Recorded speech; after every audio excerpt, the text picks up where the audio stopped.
नमस्कार मंडळी, स्वागत आहे तुमचं माझ्या चॅनलवर। माझं नाव करुणा आणि माझ्या चॅनलचं नाव आहे करुणाज ब्लॉग। तर आज बघा, आज आहे मी माझ्या शेतात। तर आज आहे रविवार। आज मला थोडासा वेळ होता, घरचे कामं वगैरे झाले, अर्धे कामं टाकून दिल तसेच।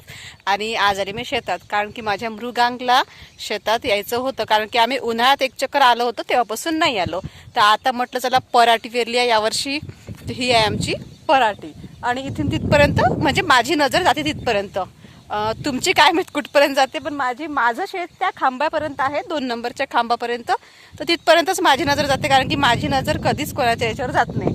तर म्हणून तिथपर्यंत माझी नजर जाते, तिथपर्यंत आमचं शेत आहे, पराठी आहे। हा खांबा 1 नंबर, 2 नंबर, 2 नंबरच्या खांब्यापर्यंत आमचं शेत आहे। तर घरचे कामं वगैरे आटोपले, शाहूला झोपून दिलं आणि शाहू जवळ आहे माझ्या सासूबाई। आणि आम्ही आलो, आमची पराठी किती मोठी झाली, किती छोटी आहे, कशी आहे पाहासाठी आम्ही आलो आज वाडीत। तर आज वाडीत होती आमच्या जोडी। चला म्हटलं लवकर जाऊ, कारण की मृगांगले बसायचं होतं बंडीत, तो अजून बंडीत बसला नाही, पण अजून जोडी यायची आहे, बंडी यायची आहे, आणि येताना तरी यायचं होतं बंडीत। तर आम्ही जेवणही नाही केलं घरी, कारण की मृगांचा एवढा नांदा होता।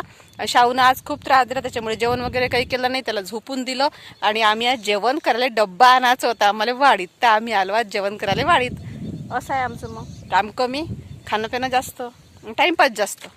तर आत्ताच आमचं झालंय जेवण, आहे ना मृगांग? काय जेवलो आपण? दात पा मृगांगचे हरपले का नाही? कोणाला सापडले तर पाठवून द्या, हा पोस्टानं दात पाठवा। आमच्या मृगांगचे दात हरपले, दाखव मृगांग, दाखवत। आमच्या मृगांगचे माहिती आहे का, 2 दात हरवले। एक दात हरपला होता, पण तो लगेच सापडला, मागच्या मागच निघाला। आता त्याचा 2 दात परत समोरचे हरवले। एक कोणता हरपला होता रे आधी?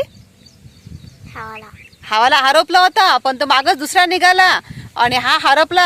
आणि जर कोणाला सापडला असन तर तुम्ही पोस्टानं पाठवा, हा नाही काय, पोस्टानं पाठवा, कारण की आमच्या मृगांगले माझ्या दातच नाही आहे।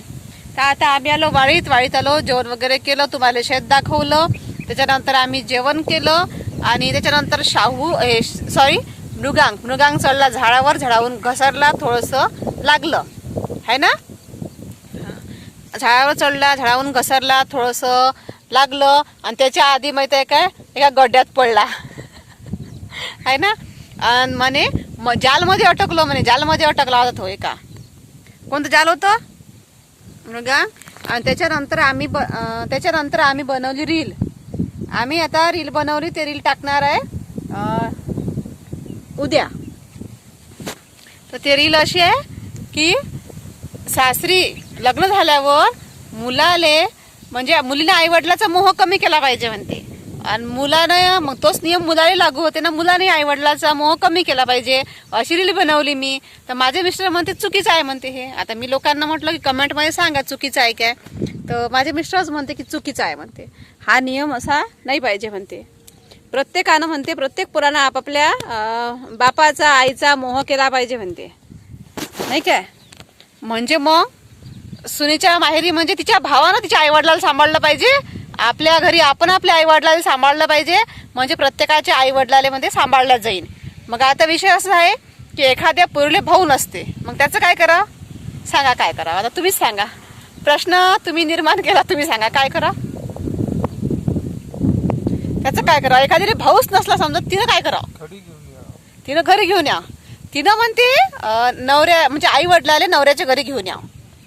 तर आता हेच चालत नाही ना, आई वडिलाचा मोहच कमी करा म्हणते लग्न झाल्यावर पोरीनं, मग तिनं घरी आणायला चालन काय? आज सांगा, यायचं बरोबर आहे की चुकीचं आहे? तर तुम्ही कमेंटमध्ये सांगा। हे म्हणते बरोबर आहे म्हणते।